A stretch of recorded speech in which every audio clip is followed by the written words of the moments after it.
one of the things Bree Newsom was mentioned, and I told my friends yesterday, the thing that really struck me most about this interview I heard with her speaking was that she said that she had to go home and really meditate and think about the fact that she could actually lose her life. She could actually now lose her life in the struggle. And it was the same in the 60s. I think I shared with Terry that, you know, we asked our parents, oh, can we go on the freedom rides?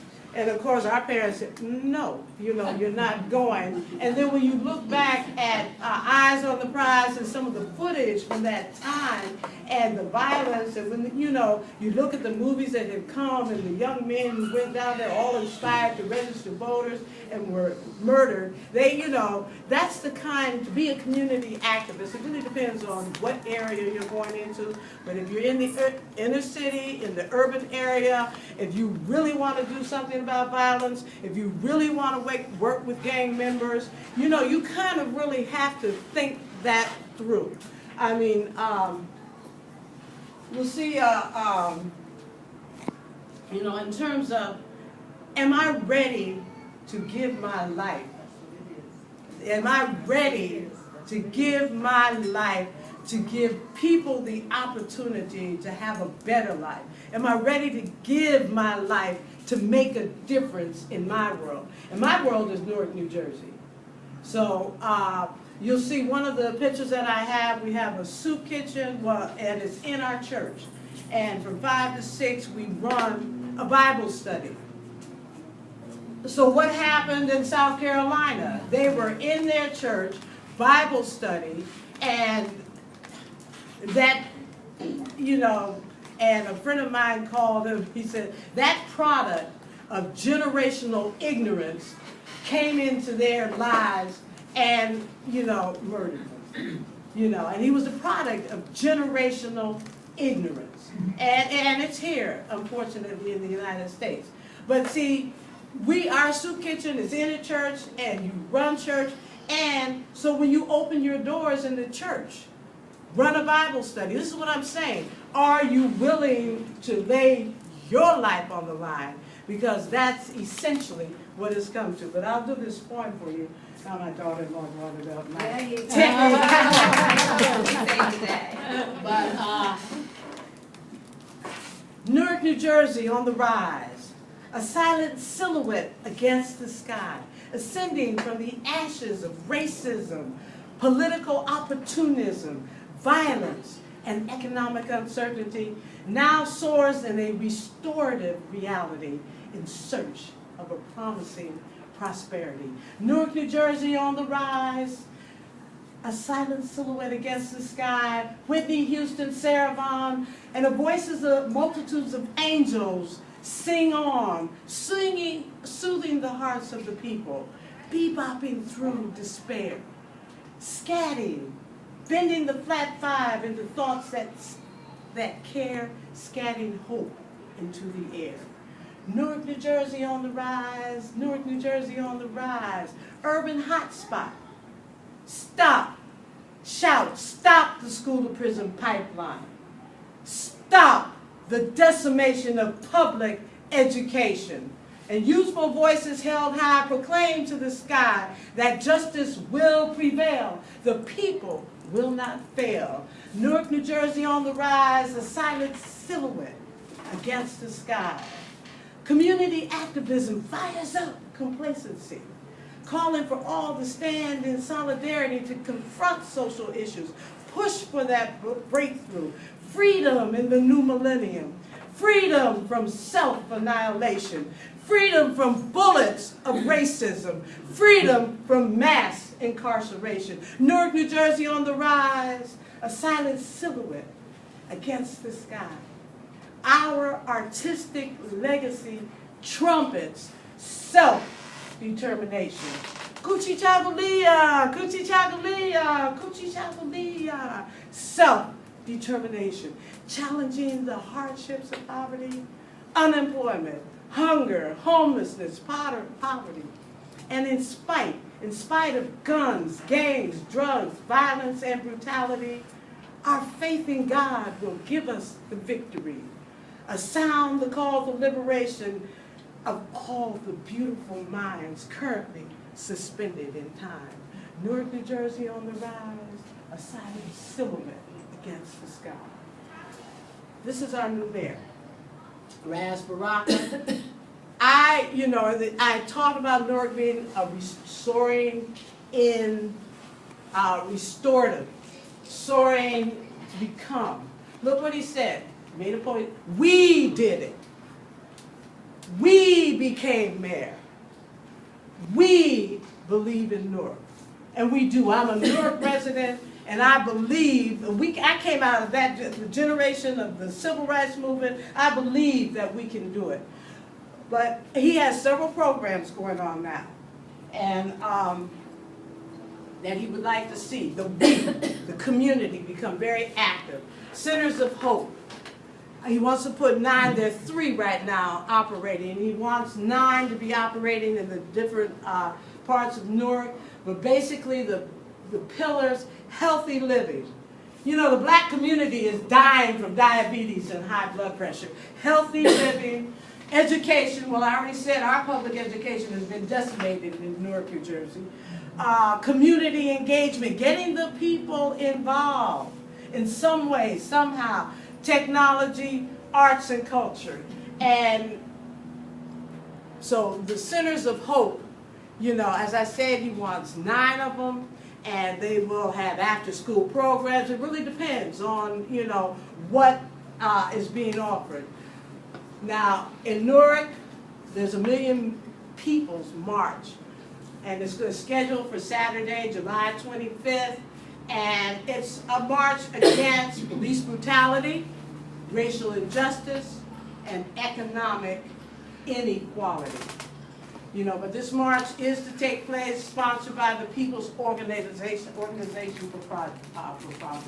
It's a Newark-based organization. Occupy the Block. Now you want to talk about dangerous? Occupy the Block, taking back our streets. I mean, who are we taking them back from? From the gangs, from the drug dealers, from all the people who right now are occupying our streets. And what he has done, this is what he's called for. He's challenging the men of Newark. Now, why men? And it's not to offend women, but why men? Because if you're familiar with Michelle Alexander's book, 1 out of 3 black males will have a prison experience. 1 out of 6 Hispanic males will have a prison experience. So yes, let's call these men. He wants them to come, you know, hold court on designated streets, open discussions with the youth about the city and about violence. And he also wants them bringing games, chess, cards, and sit down. And then the next screen is a picture of this happening. This was up in my neighborhood. But this is the types of thing, engaging. And no, there's no quantitative, you know, it's just starting. There's no track record for what's being done. But he is trying to do something. And that's what we're all calling, that's why we're here. Community activism. Now this is my old school, Louise A. Spencer. And I did get a degree, a master's in restorative practices. And I went to work with the principal, volunteering my time with the principal down here.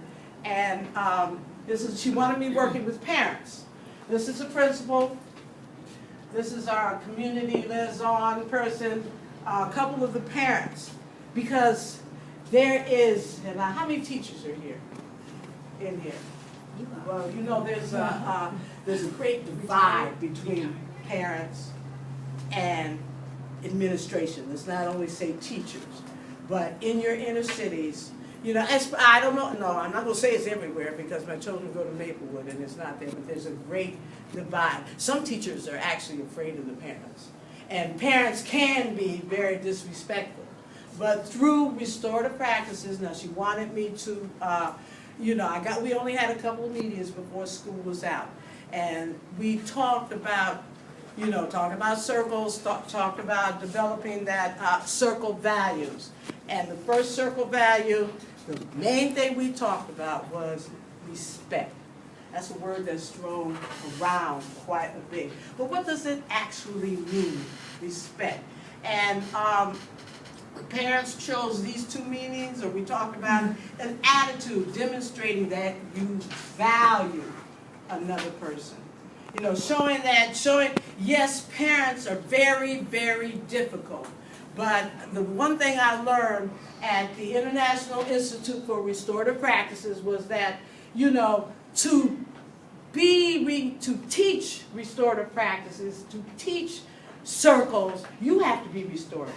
It has to start with you. Has to start with you. You have to pick up that phone and call these difficult parents. You have to make a connection to them. You have to make them feel valued, because society does not make them feel valued. You have to. We as teachers had to do it, and then of course treating people the way we want to be treated.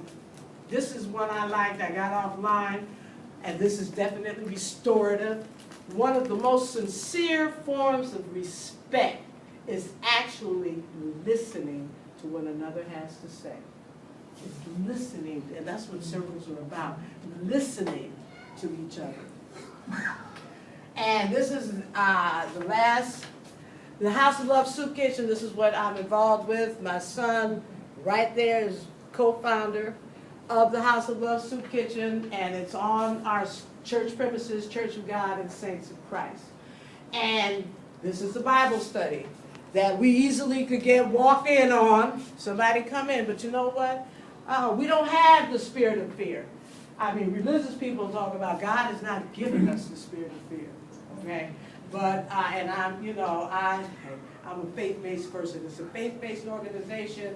Our mayor is calling for faith-based community, whoever, churches, come on, let's join together to do what we can to address the issues that are in our city. But now this is our vision for the House of Love Soup Kitchen. You know, we'd like to become a center of hope, one of those center of hopes that our mayor is speaking about. We have a big enough building and property, although we're not a wealthy church. We don't have a huge membership. We have a soup kitchen in operation right now. We service about 50 people, 50 to 75 people every Tuesday. We're going to get on board with the food bank, with the pantry. Now, my son back here, who's also an educator in Newark, New Jersey, there are no GED programs in the city of Newark, okay? Essex County, which services a lot more cities and townships, does have a GED program. When I worked for the public school of Newark, I taught GED. They had, the school system ran GED programs. So the city is looking, you know, for somebody to pick up that umbrella. And my son, this one back here, has been, you know, he's in touch with the mayor and, not the mayor, but his, what do you call him? His chief of staff. Chief of staff. And he's working now to establish a GED program, once again, in the city of Newark. We'd like to see restorative circles there, because say that, you know, when people start coming to a GED program, you know they have problems. You know you need to sit down and talk with them, circle style, encourage them, listen to what difficulties they had. You know, it's counseling. That's what it is. That's exactly what it is. Listening to what's going on and then encouraging people. Oh, no, you can do it. You can do it. And then this one is, and I just said it, to offer health seminars on diabetes and high blood pressure. And I'll show you something, and then I'm almost done. But the House of Love Soup Kitchen, back in 2012, we had a health fair. We gave out social service information, free food, fun and games. This is, and that's another daughter. That daughter, she's here, she's a nurse. Okay, but she ran it. We have right down the street from us a dialysis center. They came and were disseminating information. So this is the type of thing, you know, we have the potential of really getting involved with. And then there's the free food. You want to get community to come